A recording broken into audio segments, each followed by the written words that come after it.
నా స్టైల్లో చికెన్ చేయబోతున్నాను. ఇదిగోండి ఈ మాత్రం చికెన్కి ఇది 1/2 kg ఉంది చికెన్. దీనికి ఫస్ట్ నేను పసుపు వేస్తాను.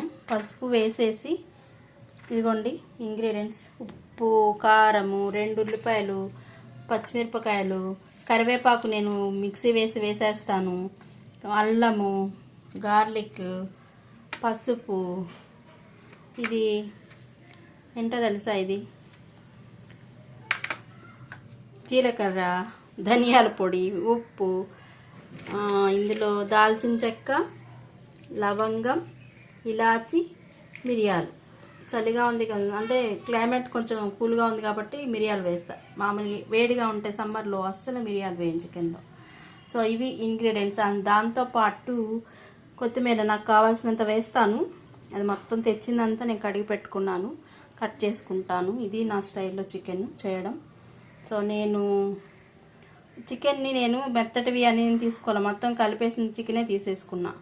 ముక్కలు ఉన్నాయి, మెత్తటి ముక్కలు ఉన్నాయి, బోన్స్ ఉన్నాయి, అన్నీ ఉన్నాయి. అది అంతా కలిపిన చికెన్ తీసుకున్నా. సో అదే బాగుంటుంది అంటున్నారని అది తెచ్చుకున్నాను. ఇదన్నీ నా స్టైల్లో. ఫస్ట్ నేను పసుపు వేసేస్తా. దీనికి పసుపు వేసేసుకుందాం. తర్వాత ఉప్పు కూడా వేసేస్తాను. తర్వాత కారం కూడా వేసేస్తాను. ఫస్ట్ అయితే ఈ 3 కలిపేసి పెట్టేస్తాను. ఇంత కారం పడుతుంది. ఎవరికి ఇష్టం కారం ఇష్టాన్ని బట్టి వేసుకోవడం. అంటే కొంతమంది ఎక్కువ తింటారు, కొంతమంది తక్కువ తింటారు. సో దీన్ని బాగా మంచిగా కలిపేస్తాను. దీంతో పాటు 2 ఇంపార్టెంట్వి ఉన్నాయి, అవి మీకు చూపిస్తా. ఇప్పుడే చెప్తాను, ఒక నిమిషం ఆగినాక ఇవి కలిపేసిన తర్వాత అవి చెప్తాను. ఏదో చెప్తా అన్నాను కదా, ఒక 2 కొత్తవి, అంటే అందరూ వేస్తారేమో, నాకైతే తెలీదు. సో ఇది ఆయిల్, కొంచెం ఆయిల్ కూడా వేసేస్తాను ఇందులో. దీంతో పాటుగా ఇంకోటి ఏం వేస్తాను తెలుసా, హాఫ్ లెమన్ కూడా అలా పిండి వేసేస్తాను. ఓకేనా, ఇలా కలిపేసుకోవాలి మనం. ఆ కంటైనర్ చిన్నగా ఉందని చెప్పి దీనిలో కలుపుతున్నాను. ఇలా మొత్తం చక్కగా కలిపేసుకొని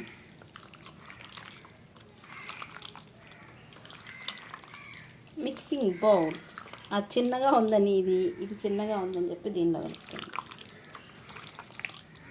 ఇలా చక్కగా మెత్తగా మర్దన చేసినట్టు మెల్లగా కలిపేసుకొని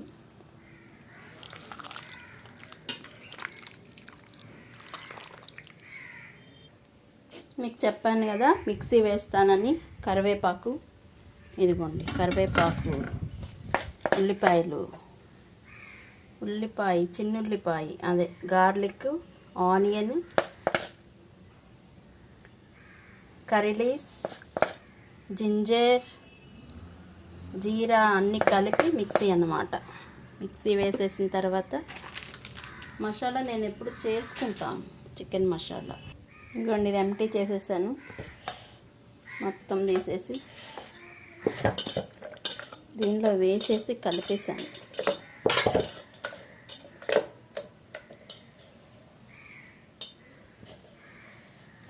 మొత్తం చూడండి, కలిపిన తర్వాత ఎలా ఉంది. కలిపేసి దీన్ని కనీసం ఒక 1 hour అయినా పక్కన పెట్టేస్తాను. ఫ్రిడ్జ్లో పెడతాను కొద్దిసేపు, 1/2 hour పెడతాను. మళ్ళీ తీసేసి బయట పెట్టి దాని మొత్తం అంటే చల్లదనం అంతా పోగానే మళ్ళీ వేసేస్తా. కానీ ఇప్పుడే ఫ్రిడ్జ్లో పెట్టాను, ఒక 1/2 hour బయట పెట్టి తర్వాత ఫ్రిడ్జ్లో పెడతా. 1/2 hour ఫ్రిడ్జ్లో పెట్టిన తర్వాత అప్పుడు బయటికి తీస్తాను. అప్పుడు కూర చేసేటప్పుడు మళ్ళీ వీడియో పెడతాను. ఓకే అండి, థ్యాంక్ యూ.